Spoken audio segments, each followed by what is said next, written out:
Hello guys, അപ്പം ഞാനിന്നത്തെ വീഡിയോയുമായിട്ട് വന്നത് നമ്മുടെ ഫ്രീ ഫയറിൽ ലോൺ വോൾഫിൽ കളിക്കുകയാണ്. അപ്പോൾ അതിൻ്റെ മൂന്നാമത്തെ ലെവലായപ്പോഴാണ് ഞാൻ ഷൂട്ടിങ് തുടങ്ങിയത്. ഫസ്റ്റ് ലെവലിൽ വെച്ച് ഷൂട്ടിങ് തുടങ്ങണമായിരുന്നു, പക്ഷേ ഇതൊന്നും കിട്ടിയില്ല. അപ്പം മൂന്നാമത്തെ ലെവലിൻ്റെ ഷൂട്ടിങ് തുടങ്ങിയിട്ടുണ്ട്. അപ്പോൾ ഇതാ നമ്മുടെ മൂന്നാമത്തെ ലെവലിൻ്റെ ഒബ്ജക്റ്റീവ് 5. അപ്പം അതിൽ 5ൻ്റെ ലെവൽ പിടിച്ചിട്ടുണ്ട്. അപ്പോൾ ഒരു 3-1 എന്ന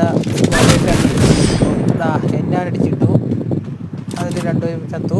ഇപ്പോഴാ 4-1 എന്ന സ്കോർ റേറ്റോട്ട് നിൽക്കുകയാണ്. അപ്പോൾ ഇങ്ങനായി എനിമി 1 നമ്മൾ 4. എനിക്ക് കഴുത്തിൻ്റെ പെടലിൽ പോയതായിരുന്നു. അതാണ് ഞാൻ പിന്നെ ജസ്റ്റ് ഒന്ന് ഉണ്ടായിരുന്നു. അപ്പോൾ മിക്കവാറും ഇതിൻ്റെ ഒരു ലൈവ് വീഡിയോ ലൈവ് ഇടുന്നതായിരിക്കും. ആ ഒരു ഹെഡ് ഷോട്ട് കൊടുത്തിട്ടുണ്ട് അടുത്തിന്. ഹെഡ് ഷോട്ടിലോട്ട് അവനെ ഞാൻ മറിച്ചിട്ടിട്ടുണ്ട്.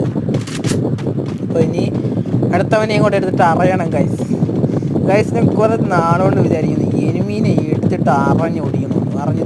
പക്ഷേ എന്നാൽ എന്നെ കൂടെ പറ്റുന്നില്ല. പക്ഷേ എന്നാലും ഞാൻ ശ്രമിക്കും, ഒരുള്ള രീതിയിൽ ഞാൻ അവനെ അറിഞ്ഞിടാണ്. പക്ഷേ എന്നാലും നമ്മൾ പോയി അടിച്ചു ഗായ്സ്. 5-1